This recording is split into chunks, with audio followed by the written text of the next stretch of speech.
নতুন ব্লগে আপনাদের সকলকে স্বাগত। পুরী ফুড ট্যুরের আজকে আমাদের গন্তব্য একটি নামবিহীন বহু পুরাতন ফুড জয়েন্ট, খুব ব্যস্ততম ফুড জয়েন্টে। স্বর্গদ্বার থেকে পুরী স্টেশনের দিকে আসতে এই যে মোড়টি পড়বে, ঠিক তার উল্টো দিকেই এই ফুড জয়েন্টটি আছে। অত্যন্ত ব্যস্ততম ফুড জয়েন্ট। লোকাল পিপিল তো আছেই, তার সাথে আমরা আমাদের মতো ট্যুরিস্ট সবাই এখানে ভিড় করেন এদের এই লুচি, এদের ডালমা এবং ছেনাপোড়া বা ছানার জিলিপি খাওয়ার জন্য। সামনেই হচ্ছে দেখতে পাচ্ছেন একটা টি সেট আপ, চায়ের সেট আপ, ঘন দুধের চা। ভিড়টা দেখুন একবার, এইটুকু ছোট্ট জায়গায় ভিড়টা দেখুন না, এত ক্রাউডেড, এত জনপ্রিয়।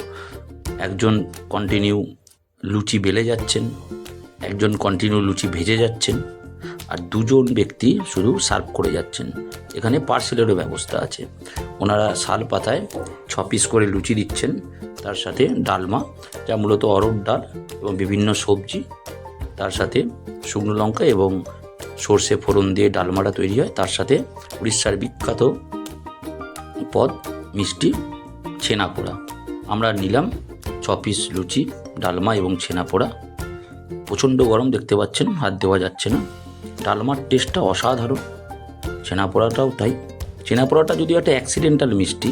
আজ থেকে অনেক বছর আগে উড়িষ্যার দাসপাল্লা গ্রামে সুদর্শন সাউমানে নামে এক মিষ্টির বিক্রেতা, তিনি বেঁচে যাওয়া ছানা, চিনি এবং সুজি মাখিয়ে ঢিমে আঁচে ছানাটাকে রেখে যান। পরের দিন এসে দেখেন ওপরে একটা হালকা পোড়া পোড়া দাগ এবং নতুন একটা মিষ্টি তৈরি হয়েছে।